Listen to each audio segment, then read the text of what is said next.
முதல் யுகமான கிருத யுகத்தில் சாத்வீகமான குணம் அனைவருக்கும் மேம்பட்டிருந்தது. தியானமே பிரதானமாக இருந்தது. பிறகு திரேதா யுகம் ஏற்பட்டது. இதில் சத்வகுணத்தோடு ரஜோகுணம் சேர்ந்து கொண்டது. ஆகவே கால் பங்கு தோஷம் கொண்டதாயிற்று. இந்த திரேகா யுகத்தில் யாகமே பிரதானமாக இருந்தது. அதன் பிறகு ஏற்பட்ட துவாபர யுகத்தில் சாத்வீக குணம் குறைந்து ராஜச குணமும் தாமசம் என்னும் மயக்க குணம் சேர்ந்து கொண்டது. இந்த யுகத்தில் விக்கிரக வழிபாடு பிரதானமாக ஏற்றுக்கொள்ளப்பட்டது. தாங்கள் சொல்லும் கிரமத்தில் பார்த்தால் கலியுகத்தில் தாமசம் என்னும் மயக்க குணம் மிகவும் அதிக வீரியத்துடன் காணப்படும் என்று தோன்றுகிறது. சரியாக கணித்தீர்கள். ஒரு சமயம் இக்கலியுகத்தை நேரில் காண வந்த நாரதர் இங்கு காணப்படும் நிலையை கண்டு மனம் விரும்பினார். தான் கண்டதை சனத்குமாரர்கள் முதலியவர்களிடம் சொல்லி மிகவும் வருத்தப்பட்டார். எங்கும் உண்மை என்பதே இல்லை. தவம் இயற்றுதல், சுத்தத்தை பேணுதல், இரக்கம் காட்டுதல், மனம் விரும்பி பிறருக்கு தானம் கொடுத்தல் என்பவை மருந்துக்கு கூட இல்லையே. எல்லோரும் வயிற்றை நிரப்புவதிலேயே குறியாக இருக்கிறார்களே என்று புலம்பி தள்ளிவிட்டார். மேலும் நல்லவர்கள் என சொல்லப்பட்டவர்களே பகவானையும் அவனது பூஜைகளையும் வெறுக்கிறார்கள்.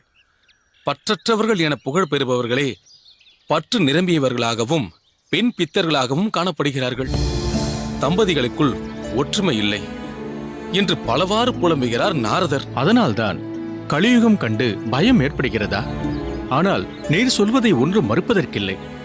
ஏன் அன்னத்தை கூட விலைக்கு விற்கிறார்களாமே? என்னவென்று சொல்வது? அன்னத்தை விற்பது மகா பாவம் என்று முற்காலங்களிலிருந்தே சொல்லப்பட்டு வருகிறது.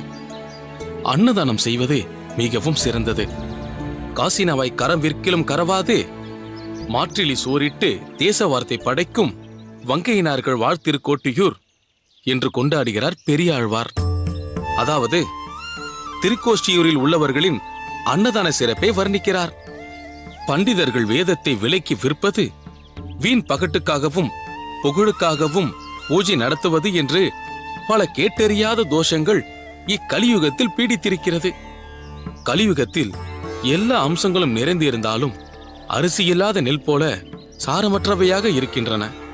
ஏன் அன்னத்தை சொல்கிறீர்? எதிர்வரும் காலத்தில் ஜலம் கூட விற்கப்படலாம்.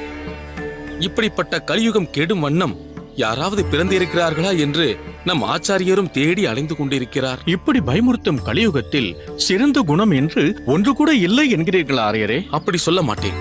ஒரு சிறந்த குணமும் இதற்கு உண்டு.